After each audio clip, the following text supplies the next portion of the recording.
जय माता दी दोस्तों, नवरात्रि के तीसरे दिन दुर्गा माँ के चंद्रघंटा रूप की पूजा की जाती है। 9 दिनों तक चलने वाली नवरात्रि के दौरान माँ के 9 रूपों की पूजा की जाती है। माँ का तीसरा रूप राक्षसों का वध करने के लिए माना जाता है। ऐसी मान्यता है कि वह अपने भक्तों के दुखों को दूर करती है, इसलिए उनके हाथों में तलवार, त्रिशूल, गदा और धनुष होता है। इनकी उत्पत्ति ही धर्म की रक्षा और संसार से अंधकार मिटाने के लिए हुई है। दोस्तों, मान्यता है कि माँ चंद्रघंटा की उपासना साधक को आध्यात्मिक और आत्मिक शक्ति प्रदान करती है। नवरात्रि के तीसरे दिन माता चंद्रघंटा की साधना कर दुर्गा सप्तशती का पाठ करने वाले उपासक को संसार में यश, कीर्ति और सम्मान मिलता है।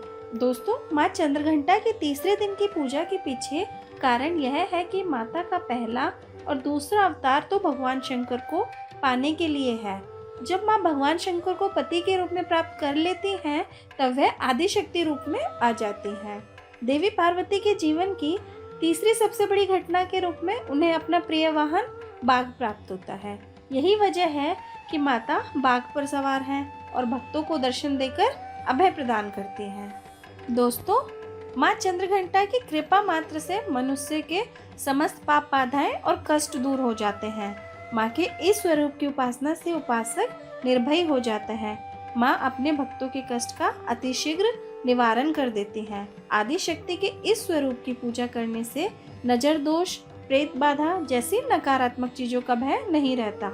माँ के भक्त के जीवन में हमेशा सुख और शांति का संचार रहता है। दोस्तों, देवी चंद्रघंटा का शरीर सोने के समान कांतिवान है। उनके माथे पर घंटे के आकार का अर्धचंद्र है, इसीलिए इन्हें चंद्रघंटा कहा जाता है। इनकी 10 भुजाएं हैं और 10 भुजाओं में अस्त्र शस्त्र हैं। देवी के हाथों में कमल, धनुष बाण, कमंडल, तलवार, त्रिशूल और गदा जैसे अस्त्र धारण किए हुए हैं। इनके कंठ में सफेद पुष्प की माला और रत्नजड़ित मुकुट शीर्ष पर विराजमान है।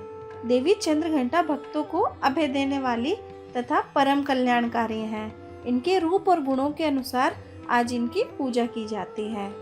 दोस्तों, माँ चंद्रघंटा की पूजा विधि पूर्वक करने से अत्यंत लाभ प्राप्त होता है। इनकी पूजा के लिए सबसे पहले माता का साज श्रृंगार करना चाहिए। फिर पुष्प, दुर्वा, अक्षत, गुलाब, लौंग, कपूर आदि से माँ की विधिवत पूजा अर्चना करनी चाहिए। दोस्तों, नवरात्रि के तीसरे दिन माँ चंद्रघंटा की पूजा के लिए खासकर लाल रंग के फूल चढ़ाएं। माँ को लाल रंग के फूल अत्यंत प्रिय हैं। इसके साथ ही फल में लाल सेब चढ़ाएं। भोग चढ़ाने के दौरान और मंत्र पढ़ते वक्त मंदिर की घंटी जरूर बजाएं, क्योंकि माँ चंद्रघंटा की पूजा में घंटे का बहुत महत्व है। मान्यता है कि घंटे की ध्वनि से माँ चंद्रघंटा अपने भक्तों पर हमेशा अपनी कृपा बरसाती रहती हैं। इसके पश्चात माँ चंद्रघंटा को दूध और उनसे बनी चीजों का भोग लगाएं और इसी का दान भी करें। दोस्तों, माँ चंद्रघंटा को मखाने की खीर का भोग लगाना सर्वोत्तम माना गया है। मान्यता है कि ऐसा करने से माँ खुश होती हैं और सभी दुखों का नाश करती हैं। दोस्तों, माँ चंद्रघंटा का मंत्र है पिंडज प्रवरारूढ़ा चंडकोपास्त्र क्रेरुता प्रसादम तनुते मह्यं चंद्रघंटेति विश्रुता। दोस्तों, माँ चंद्रघंटा का बीज मंत्र है ऐं श्रीं शक्ते नमः। दोस्तों, माँ चंद्रघंटा की कथा के अनुसार एक बार देवताओं और दानवों में युद्ध छिड़ गया। एक तरफ जहाँ देवताओं के स्वामी इंद्र थे, वहीं दूसरी तरफ उनका सामना राक्षसों के स्वामी महिषासुर के साथ था। युद्ध में राक्षसों का पलड़ा देवताओं पर भारी रहा और महिषासुर ने देवराज इंद्र को युद्ध में परास्त कर इंद्रलोक पर अपना कब्जा कर लिया। युद्ध में परास्त सभी देवतागण ब्रह्मदेव सहित अपनी विनम्र विनती लेकर भगवान विष्णु और महादेव शिव के सम्मुख उपस्थित हुए और महिषासुर के कृत्यों को भगवान श्री हरि और महादेव के समक्ष विस्तार पूर्वक बताया और उनसे इस विपत्ति से बाहर निकलने की विनती की। सारी बातें सुनकर भगवान श्री हरि और महादेव को अत्यंत क्रोध आया और इसी समय त्रिदेव के क्रोध से एक तेज उत्पन्न हुआ तथा साथ ही अन्य सभी देवताओं के शरीर से भी उत्पन्न तेज उस तेज के साथ मिलकर एक तेजोमय शक्ति के रूप में दिखाई दिया, जो कि एक पर्वत के समान थी, जिसकी ज्वालाएं दसों दिशाओं में फैलने लगी। यह तेज पुंज सभी देवताओं के शरीर से प्रकट होने के कारण एक अलग ही स्वरूप लिए हुए था, जिसका तेज और ज्वालाएं तीनों लोकों में फैल रही थी।